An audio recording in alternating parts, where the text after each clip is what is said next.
Hi guys, in today's video, I'm going to show you how you can pinpoint multiple locations on Google Maps. So the first step you need to do is to open Google Maps and then you need to click on three bars and click on save and go onto the maps.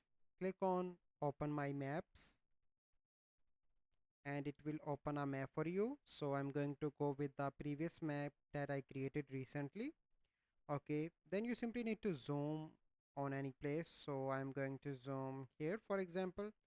So this is the video only shows you how you can pin. So let me zoom in. Okay, and let's suppose this is the location.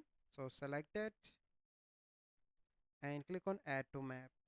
It will be added. Now I want to pin this one. Select that, add to map. Now this one, add to map. So now you need to zoom out.